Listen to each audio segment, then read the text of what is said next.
Hi everyone, welcome. This is Jamie speaking. So today we will be talking about email management. Today we'll be covering a few different topics, such as the basics of email, so we're all on the same page, appropriate use, training, some filing strategies that you could use, and also retaining and preserving your emails. So, what is an email? Most of us send and receive emails every day, but have you ever felt so philosophical that you've stopped and wondered, but what is an email? Wonder no longer, because we're going to talk about it. Email is correspondence that is sent or received electronically. It is important to note that an email account used for your local government position is not private. Email is also known as ESI, or electronically stored information. Keep this in mind because it will come back in a few slides. Email can have a similar format and content found in paper correspondence, but it is also something paper correspondence doesn't have: unseen information called metadata. Most of us send and receive email. Oh, apologies. On the screen, we have an example of a typical email. A typical email consists of two parts: the header, which contains fields of information that must conform to certain standards. These fields include to, from, CC, subject, and sometimes BCC. If you start singing it, it almost sounds like the Valor song. The body can contain virtually anything. Um, an email can also contain other components like attachments and embedded links, like the ones that you see in the boxes on your screen. Managing the whole email means everything you see on the screen plus the message's metadata. So on our screen, we have an example of what metadata looks like in the most current version of Microsoft Outlook. Though it's unseen, metadata is an important part of emails. It can include information like timestamps for outgoing and incoming messages, any security or confidential settings, and the file name and format of any attachments. This type of information provides content and context of an email. It can aid in managing preservation and access to both long-term and permanent emails, and is used for e-discovery purposes, which is a legal discovery process for electronic records. A few of you out there might know what I'm talking about.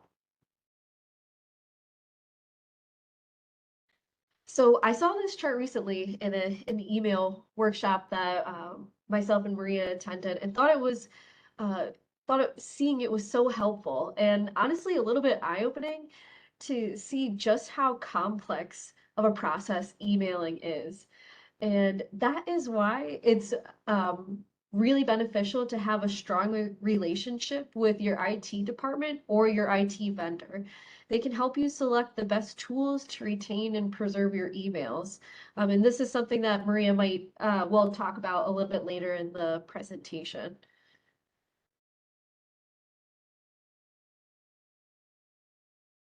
Okay, but are emails records? Yes, emails can in fact be records. Email is a format, just like paper, video, bound volumes, microfilm, and more. It just happens to be electronic as opposed to physical. It can be confusing since we call everything an email instead of something like electronic correspondence about a FOIA request. So just like with physical records, it's not the format that determines if something is a record, it's the content and the function. Only about 5% of a government's records will be considered permanent and or archival. Remember how I said a few slides ago that email isn't private, that they're known as ESI, and that they are records? All these things combined means that they can be foiled and used for illegal e-discovery.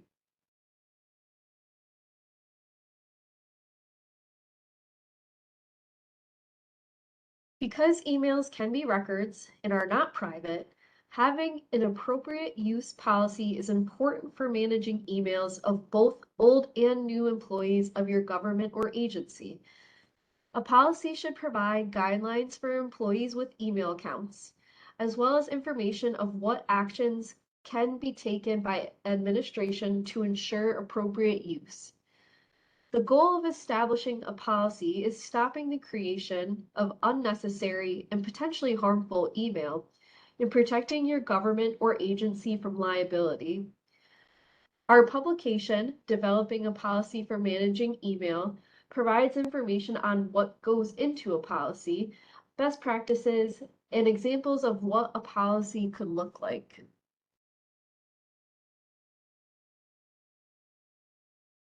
Training staff in your acceptable use policy can help them feel more confident in their email use and maybe a little less intimidated by it.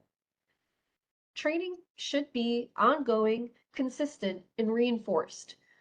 Once a policy is established, training should occur during a new employee's orientation. It also could be beneficial to have a review of the policies once a year with staff. The start of a new calendar or fiscal year is a good time to do that. Or if you wanted to stay on theme, April, which is Records Management Month.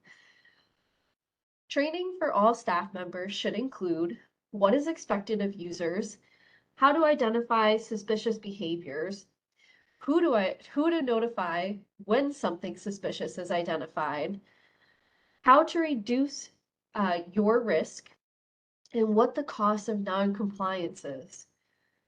Training staff on acceptable and appropriate use of email can lower your organization's risk of being liable for damages due to inappropriate emails.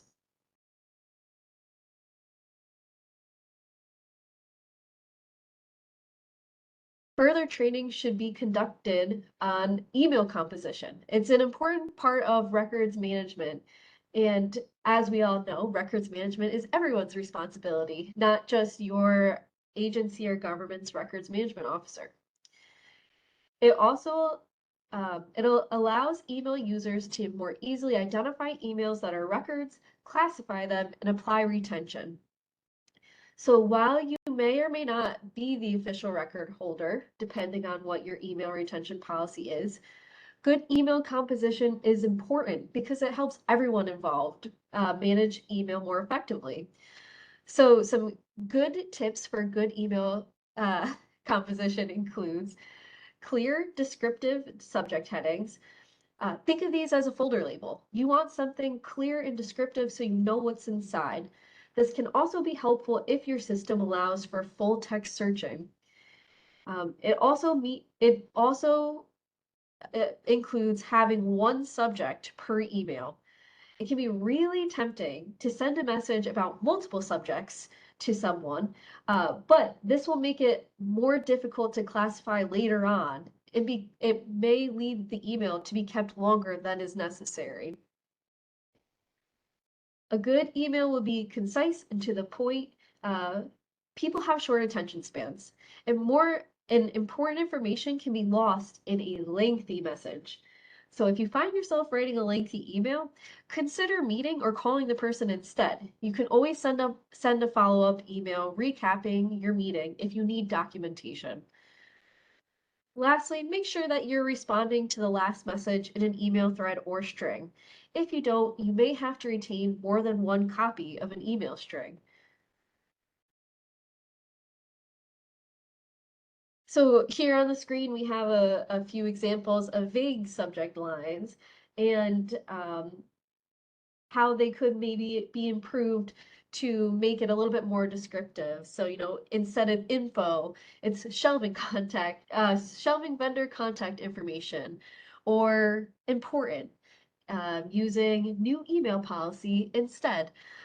You can see with the descriptive subject head lines that it's a little bit easier to figure out what the email is about right off the bat, and it would definitely be easier for filing purposes later on.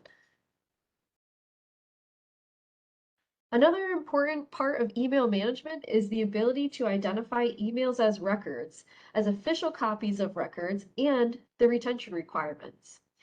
On the screen are some questions you can ask when determining whether an email is a record.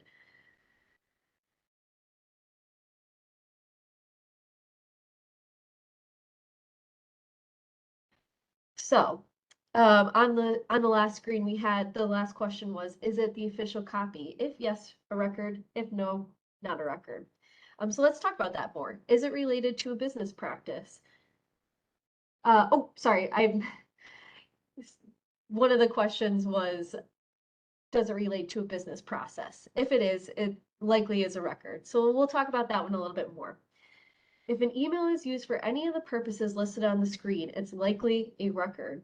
You know, handling things like authorizing specific actions or sending email about, you know, new policies or procedures, approving payments, things like that. Those are business processes. You have to consider your business processes and the role email plays in it. There is probably a good chance that most of your emails um, are not records. Like I said, only 5% of government records are permanent or archivable. So let's look at ways to identify those. Non-records are documents that do not have a retention requirement and can be deleted either as soon as possible or immediately. Some examples include meeting invites, routine action items, or emails when a copy is filed outside of your email system. You could and also should delete offensive messages, like emails containing suspicious content like a virus, or messages that contain criminal content um, immediately.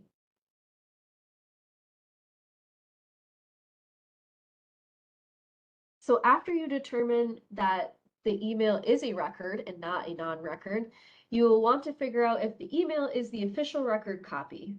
Remember, we only need one official copy for a record. There's a few ways to determine this. The sender, in most cases, will hold the official copy of the record. The recipient of an email from outside the organization holds the official copy of the record. If there is more than one name of an employee in your organization in the to field, the first name listed holds the official copy. If two external parties exchange emails and then copy someone in your organization, the person from your organization that is copied holds the official copy for your organization. Again, if there's more than one person from your government or agency copied, the first person listed is responsible for the record. Forwarded messages can be tricky since circumstances affect the decision, but you can follow these general rules. The original sender holds the official copy if it is sent from within the organization. If it's an external message, the employee who receives the forwarded message now holds the official copy. The last email in a thread would be the final official copy of the record and should be maintained by the original sender of the message. If someone replies to an earlier email in the thread, both copies should be saved. If these don't apply to the email at hand, you are likely holding an extra copy of the record and it can be disposed of when no longer needed. All right, time for a little bit of fun. We're going to play a game of Keep It or Destroy It. You can drop your guesses into the chat if you would like to play along. If not, you can just shout at your screen and pretend like I can hear you.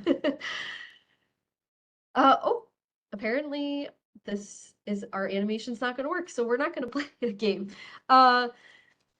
So this first one we have, it is a message from somebody sending an attachment of a monthly report, and you can see that there is an attachment for the report. So why we destroy this email is because this email is not a record. It looks like it's similar to almost like a cover letter for a fax, and it doesn't contain valuable information. This would be covered by LGS item number 53D, correspondence of no fiscal, legal, or administrative value. and the retention would be 0 after no longer needed.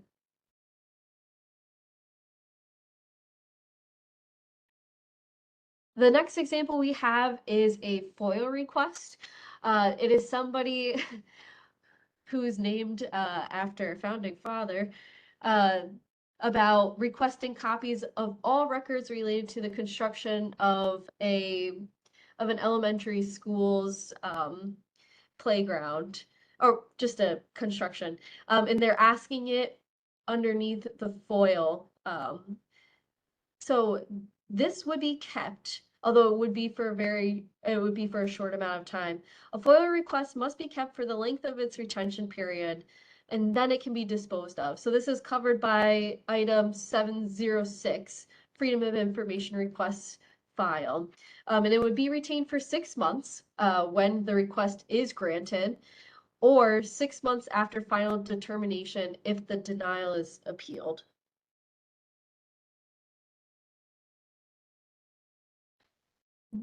This email is a record. It contains correspondence, and it is correspondence and contains routine administrative information.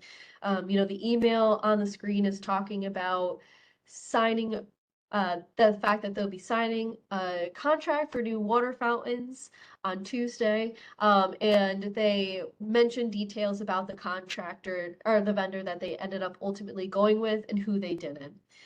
So this type of email would be covered by 53B, and its records, its correspondence containing routine legal, fiscal, or administrative information, and would have a retention of 6 years. This email on our screen is not a record. While it is correspondence, it has no continuing legal, administrative, or fiscal value. And you would want to dispose of it after no longer needed. So here we have a little bit more of a tricky one.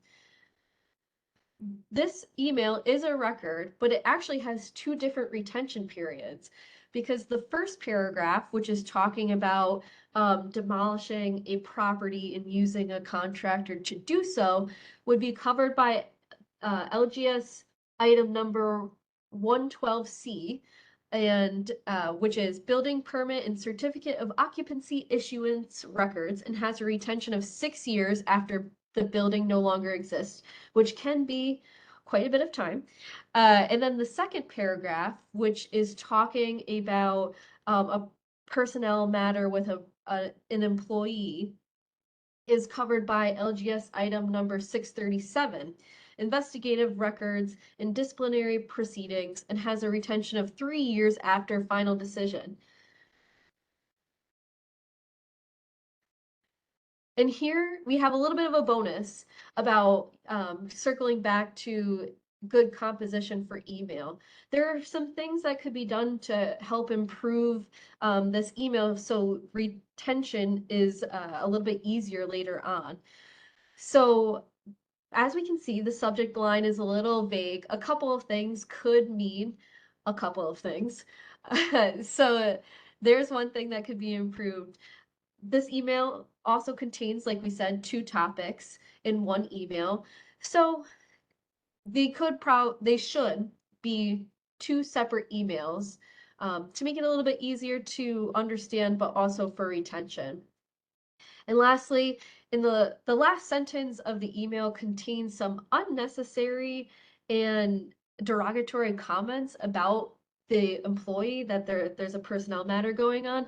That shouldn't be there. Because like I said, this emails aren't private, and you shouldn't, and an appropriate use policy should include language noting that this type of unnecessary derogatory language should not be allowed while using government email. And with that, I will turn it over to Maria. Thank you, Jamie. Before I start, Jennifer, did you want to say anything about state agency retention schedules associated with some of those emails that Jamie provided examples of? Sure. In the chat, I mentioned that state agencies would not follow the LGS one. That's the local government retention schedule. Instead, state agencies should be following the state general schedule. And I provided a link to the schedule on our website or agency specific schedules.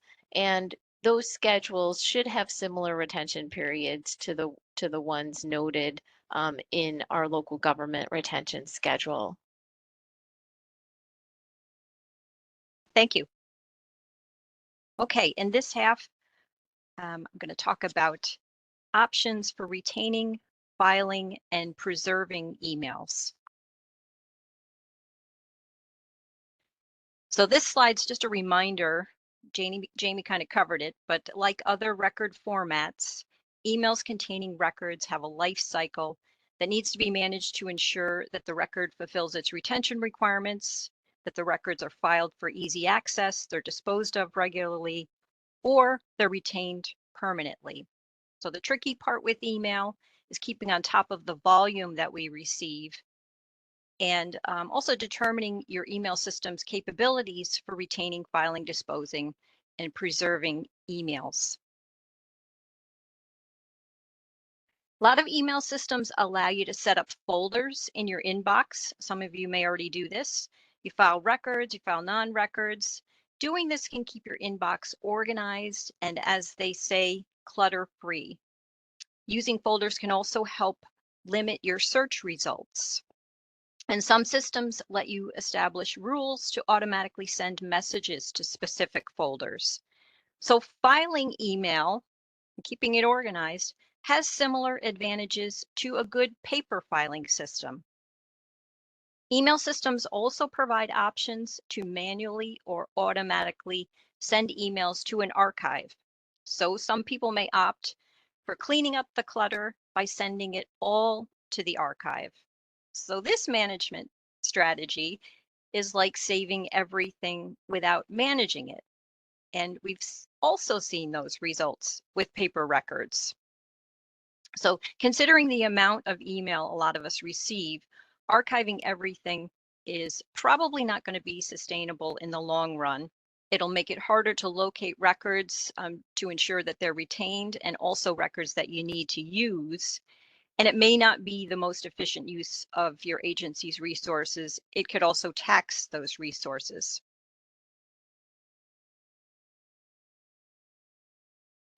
So we're going to talk about some options for implementing a retention plan and filing your email.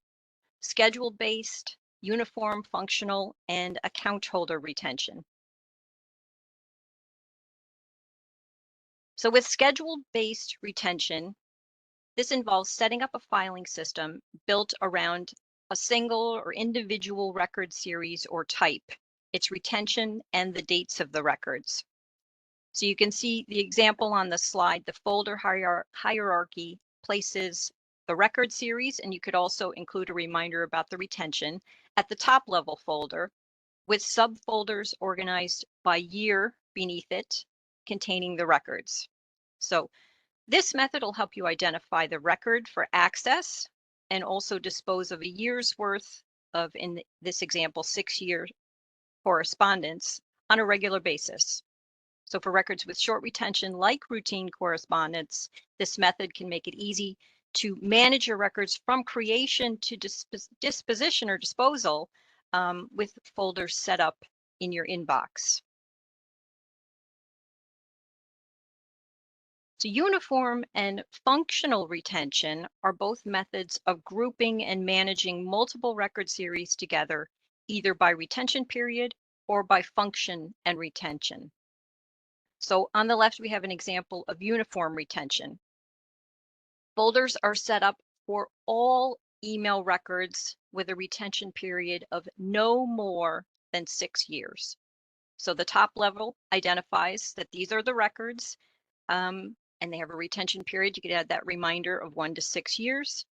And then subfolders are organized beneath the header with the records in each folder by year.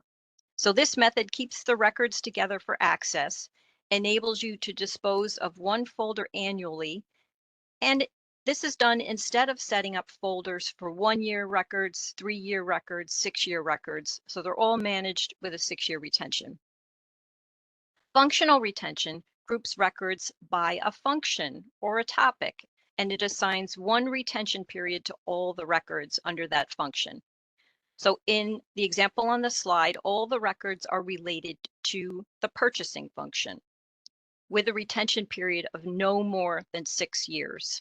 So you could put in things like requisitions, vendor solicitations, RFPs, RFQs, price quotes, related correspondence. A lot of these things are handled through email now, and you can file them all in folders in a hierarchy similar to uniform retention, but filing them by function will help you focus your search should you need to retrieve a record related to a purchasing function. So a lot of us have a lot of different functions in our daily work. So you could set up multiple folders to capture email related to those different functions. This is a screenshot from Microsoft Outlook. So this is a software that a lot of us use. You can see the inbox is in the background, and over on the left, you can see the folders are set up topically. There's a single email in the foreground, and on its menu bar, if you look closely where the drop down is, you can see an icon with a filing cabinet that says Assign Policy. So under here, you can assign a retention period for a specific email, and then Outlook will automatically delete it when the retention period expires. So you can see it's got a variety of retention periods, and it also has an archive policy. So you can archive an email after a prescribed number of days. So this is one way that you can use your email software to help automate your filing.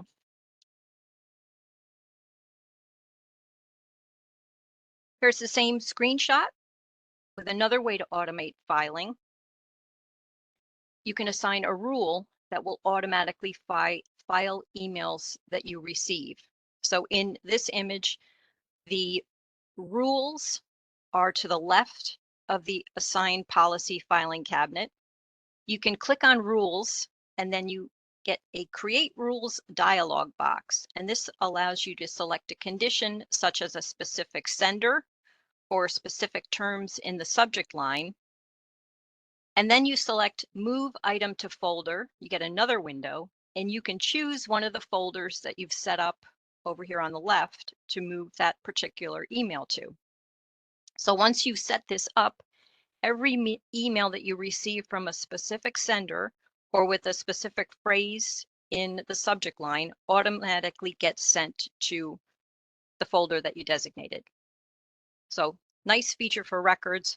Also a nice feature for non-records. As Jamie mentioned, we get a lot of non-records.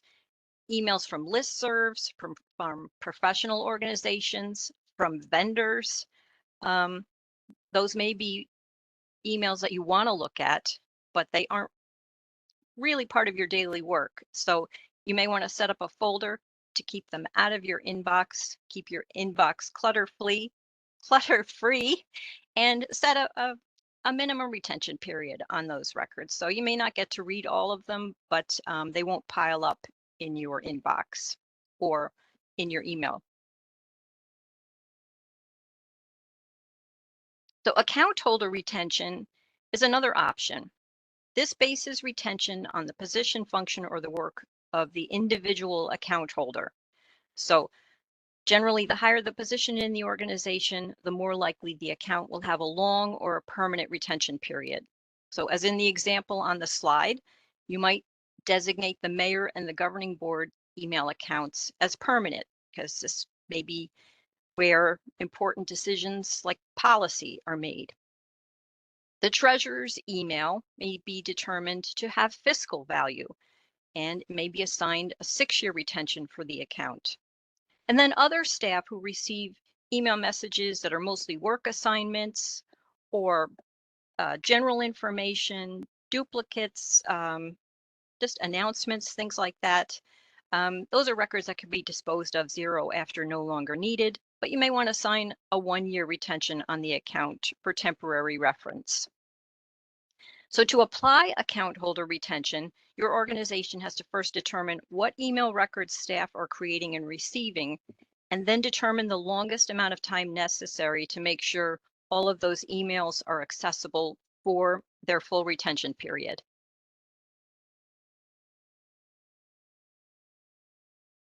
So Capstone is an account holder retention strategy that was developed by the National Archives. And the State Education Department uses this approach to manage its email accounts. Accounts identified in certain program units, you can see them on the slide on the left-hand side, have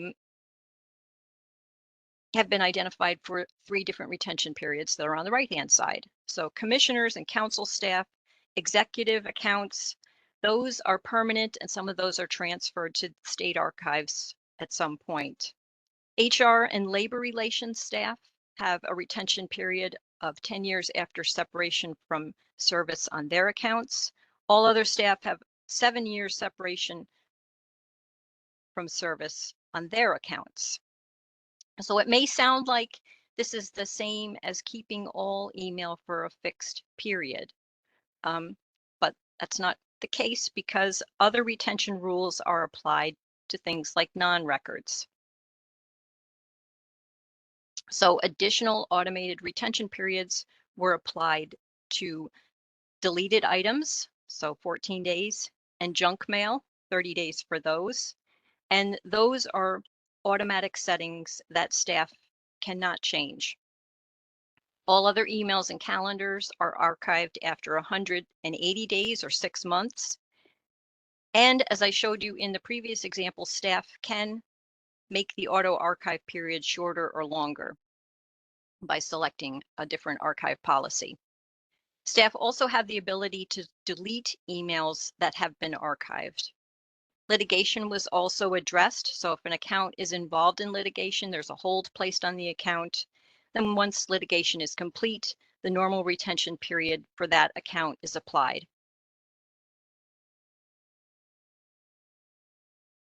I just wanted to show you that for SED's account holder retention strategy, the retention rules were applied using Microsoft 365 and Outlook messaging records management in Exchange Online. So the graphic and the instructions are available online.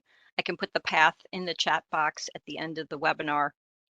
So the graphic and instructions show how tags are used to apply retention settings for mailboxes, for folders, and for individual emails.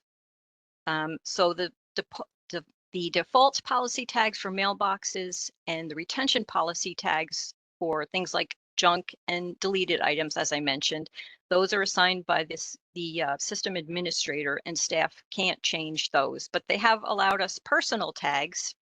So if we choose to, we can assign individual emails different retention from the one applied to the folder or account in which they're located.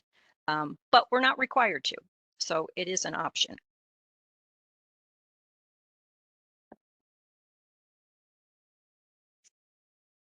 So things to consider when you're choosing a retention policy include things like your technology infrastructure. And as Jamie mentioned, this is where IT can be helpful or will be desperately needed. So they're going to tell you things about the functionality of your server and also space available on your server, and your software capabilities, and you might even need them for some programming assistance. Also, you want to consider your available resources. Do you have funding available to increase your server space or upgrade your software? And also people to train your staff. Also, what kind of records management program does your organization have? Do most email users understand records management, and would they be willing to apply it to their email? Or do you need to automate as much as possible? And how about your organizational culture? Do people cooperate across departments, or do they tend to work in silos? For large organizations, account holder retention with automatic filing might be a good option, but smaller organizations with limited resources or limited ability to manage email on their own may want to consider services that are offered by local governments and state agencies. So for example, Digital Towpath Cooperative for local governments and nonprofits associated with local governments. This is a government-owned and operated cloud-based IT shared services that offers low-cost email, web, and electronic records management. BOCES may provide email services for constituent school districts. Some counties provide email services for municipalities. New York State ITS has resources for state agencies. And there are also free options like Gmail, and there are commercial providers like Verizon. If you choose to work with a service provider, whoever they are, your organization should choose services that include records management functions like filing, retention, and disposition. And you want to define those services in your policy. So, when developing policy, some key officials who should be involved in determining needs, making the retention policy decisions, and planning a system or services include, of course, the records management officer and/or the records access officer to assist with identifying records and retention. IT, our champion with email to identify technology infrastructure and needs for setting up retention rules. Legal counsel to meet compliance requirements and review software contracts.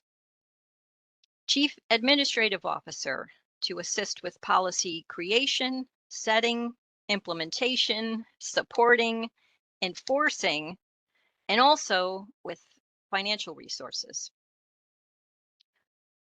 Some other key decision makers might be department heads to assist with identifying records and implementing policy. Records management staff, so a lot of agencies have records liaisons across units.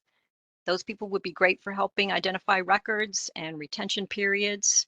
The information security officer to develop related strategies for confidential or restricted emails. And then, of course, the users themselves. So if your government is working on strategies to assist users with managing their email and/or to create an organization-wide retention policy, surveying users is going to be one way to get a sense of how email is used and also potential records creation throughout the organization. So Jamie mentioned our publication, Developing a Policy for Managing Email. Got a link to it in this slide. And she pointed out that the first dozen pages discuss various policy components that you want to consider. And then the rest of the publication, the meat of it, are 3 samples that put those components into a sample policy. So we have one for a small village using Digital Towpath. We have one for a medium-sized town using Outlook, and we have one for a large state agency also using Outlook. This is just an example. If you wanted to survey your email users of some questions that you could ask to get a sense of how they create email, receive email, and file their email, and also a sense of what types of emails they are creating, receiving, and filing. So when you're no longer using certain emails, but they still need to be retained to meet retention requirements, this is where archiving comes in. And we're going to talk about these different options for email archiving. So we spoke a bit about the archiving function in email software when I showed you the example of the inbox and the email. What it does is it removes the email from the email server, and you can do this manually in some systems, or in our case, it was done automatically. It stores the email in an archives mailbox on a hard drive, a network folder, or in the cloud. It mirrors the folder system that you set up in your inbox or that you don't set up in your inbox. The archived email can still be forwarded, it can be responded to, and also you can unarchive it if needed. So one of the negative is that retrieval is more difficult because every account holder has its own archive. So you would have to open each user's archive in order to search it for emails, and the emails can't be viewed by others unless you place them a copy of the email in a shared location. Archiving software and hardware is a separate archiving system with functionality that depends on the software that you purchase and then also the programming. What they do is automatically send archived emails to one repository, and the folders in that repository also mirror any that are set up in your inbox. The software can do things like index archive messages, organize the emails into folders, auto-classify messages. It can deduplicate copies, so you have only one copy of a message. It can apply retention rules, access controls, permissions, encryption, backup, and recovery. The negative, though, is that the more functions it has, the higher the cost. And the more functionality you want it to have, the more time and planning and labor you will have to put in to program the software. Content management systems are another option, particularly for permanent or long-term emails. And some of you may be familiar with content management systems. These are electronic records repositories for managing all kinds of electronic records, including emails. So these systems can link or network with your email system and allow you to file emails directly into the content management system. Some advantages over an archiving system are that you can file the emails with other electronic records that are related to the email by subject or project or similar case. And a content management system can be set up to provide shared access. Retention can be automated with indexing or a records management application. And unlike archiving systems, a content management system, though, it can't automatically transfer and capture email into the system. So you have to move it into the system yourself. And it just may be part of a save as feature with the networking. Emails put in a content management system are often converted to a non-email format like a PDF or a PDF-A, which is preferred, and I'll talk about that in a moment. So they no longer function like an email. And if you convert it to a new format, you may lose some metadata as well. So you'd want to determine that that's not a huge risk if you lose some of that metadata. If you're only saving small amounts of permanent email, a content management system may work well for you. Another option is to file emails in a folder structure on a local area network or shared drive. This is a low-tech, low-cost way that will enable you to file all the email with other electronic records and also file the email in a location that can be shared by others. So some negatives are that you would have to set up the folder structure, naming conventions, and access controls, and then train users to use the system that you set up. And it would also rely on individual users to remove email from their software, convert it, name it, and file it in the proper location. So retention can be handled centrally or could be left up to the users. Like an electronic content management system, you wouldn't automatically be able to transfer emails to the network. So again, someone would have to do this, convert it to a format, and then once it's converted, you may lose some metadata. It will no longer function as an email, but if you don't have a lot of permanent email, it may not, or long-term email, it may not be too big of a risk, and a network may work fine for your organization.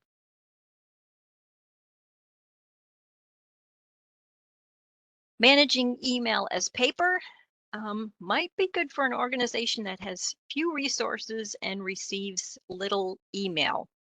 So then it might make sense. Sometimes it could make sense if it's easier to manage the content of that email if a paper file already exists. So you may want to print out the email and file it with the paper file, but you may want to also save the email, just for example, so you don't lose metadata and any other information that was contained in that email that you might lose if you print it to paper. It's a low tech, iReadable way to iReadable format. But there is no keyword searching with paper records, so access is going to take more time. And as Jamie mentioned, you lose metadata. So you want to make sure that that loss of metadata isn't going to be a legal risk. And if you're doing this and you're receiving lots of email, you could be wasting resources, including staff time to print, file, and retrieve paper records. So if you've got a place to store these emails, now you want to consider formats for long-term preservation. And industry standards for long-lasting open formats include PDF-A, which is portable document format archival. So this is the archival version of the PDF, the standard PDF format. And we talk about this as a preservation format for digitized records. Well, it's also useful for email. So a PDF-A document can include email metadata, so mostly from the header. You may lose some metadata.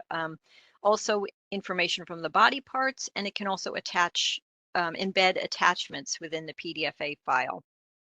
Another option is XML, or extensible markup language. This is also an open format and a markup language that can store and transport data between operating systems. It can preserve individual emails, or it can preserve an entire email account complete with folder structure.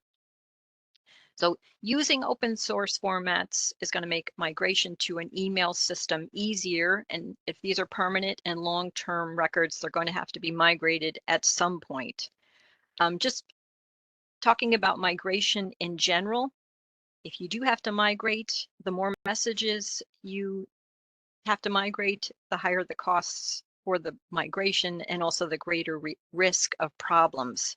So another good reason to set up an email system with appropriate retention disposition in order to reduce the volume of email. So summing all of this up, you want to build an email management plan based on your organization's resources and consider services to fit your needs. You want to automate the process and limit the role of the end user as much as possible. Even records managers appreciate this. System capabilities and policies are only going to be as useful if everyone understands them and follows them. So you want to include periodic training once you've got a plan in place, at least once a year, and also consider it as a part of orientation for new staff. And when you've developed those policies, you want to make sure that they're enforced. Audit email content and retention policies to see how well users are following them and address any issues that come up. So I think there may be some questions in the chat box, and you can also email us questions. We have a pretty big audience today, and we really appreciate everyone attending. Something that we would love from you is feedback on how well this webinar met your expectations, and also what other email management training you might like to have us provide. We would love to hear that, and you can email us at Rec Management or feel free to put it in the chat box. Should we take questions now? We sure can. We have a bunch. We've got a very excited and eager audience today.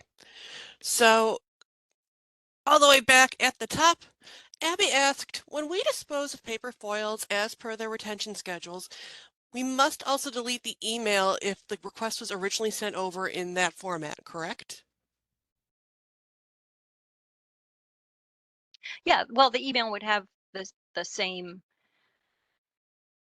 Well, the email actually, depending upon the content of the email, if the email is actually the FOIL request, then yes, you would want to manage it with the same retention period and dispose of it with the same time as any paper records. So it almost sounds like you might be printing out the email. But yes, you would want to make sure that all records are disposed of at the same time. Awesome, thank you. Daisy asked, there seems to be a lot more details relating to identifying an official record email copy. Can we find a complete list of this information on your website? Well, you've got it in the webinar. And I think we addressed that in the developing a policy for managing email. Yeah, I think so So too. Cool. Let's see. and as Shannon Sarah, asked, oh, sorry. I was just going to say, as Sarah said, the webinar will be recorded, so you'll have the recording, and it'll be available on our website for a while. Shannon asked, does the state have a policy or a stance on retirees keeping email or their email activity? Mm. Retirees Mm-hmm. keeping their government email accounts? I'm presuming. I don't know. Yeah, I don't know. How about Jennifer? Do you know? I don't know, but it's probably, I mean, if these are government records, they should be turned over to the government before someone retires. And, if the retiree's account contains record information and they're no longer an employee of the government, I would be a little concerned about them having free reign of that account, and possibly deleting stuff that needs to be retained for um, the duration of the retention period. So I think it probably would be good to develop some policies surrounding giving retirees access to their government email accounts. And Julie in the chat is noting that ITS does have a policy on this. Anyone leaving an agency may not maintain their accounts when they leave. So thank you, Julie. Yeah, you may want to do an exit interview well, we do include that for other records that they manage as a part of their job, doing an exit interview to determine what's on their computer. That may include what's in their email as well. So Lori asked us at the end of Jamie's section, so this is probably related to the examples. Should we redact the section that's a shorter retention period for the building file? I would keep it for 3 years in the appropriate file, but I would keep the redacted copy in the building file.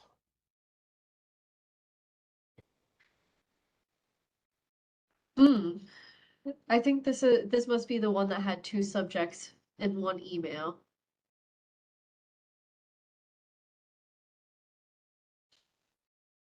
I'm not sure. I mean, I guess there's no harm in redacting it because it's not necessary to the record, the content that you're retaining it for.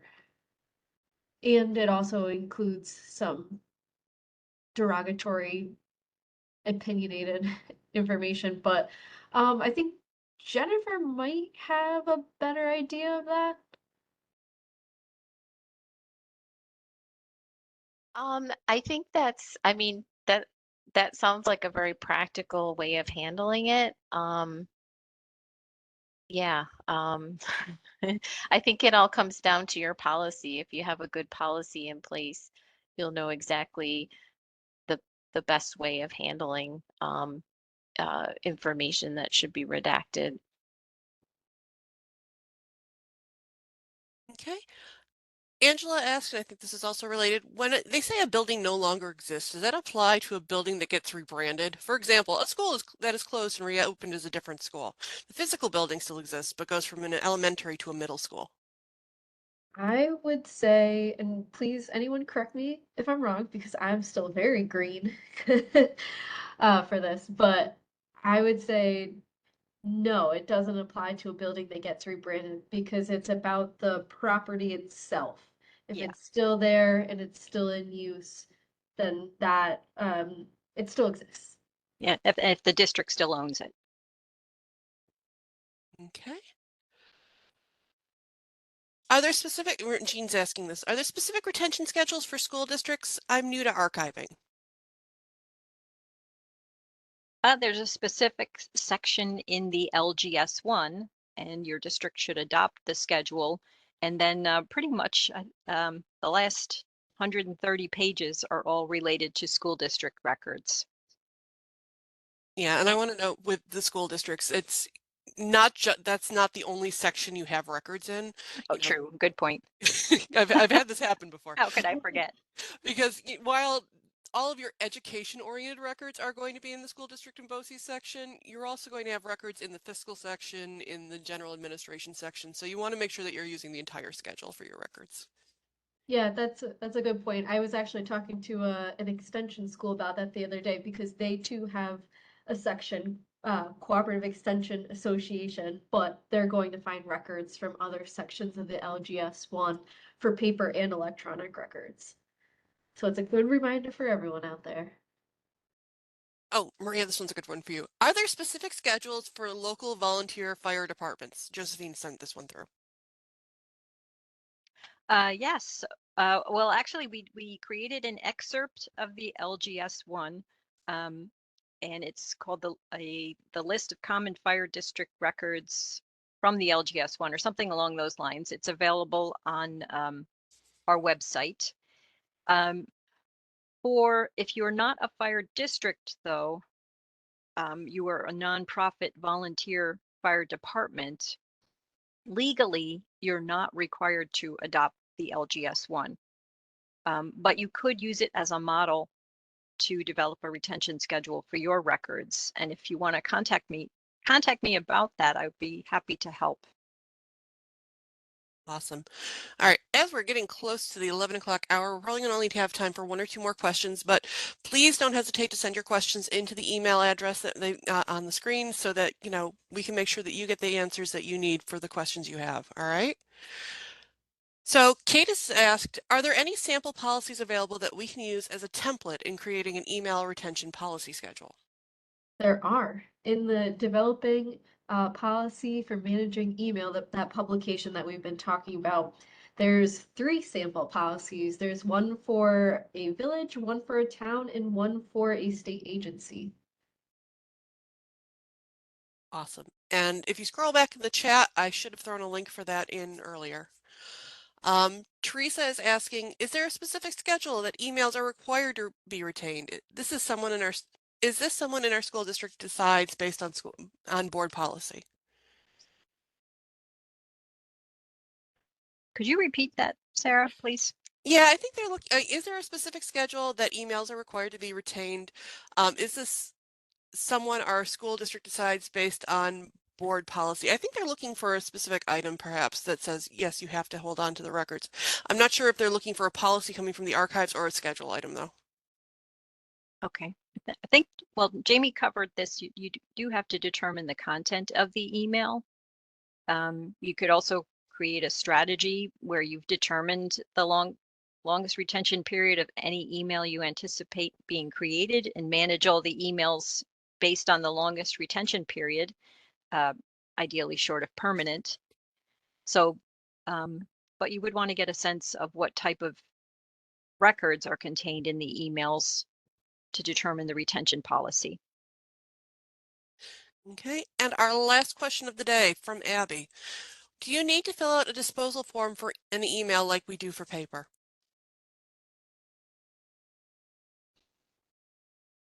Well, yeah, yes. I mean, ideally, yeah.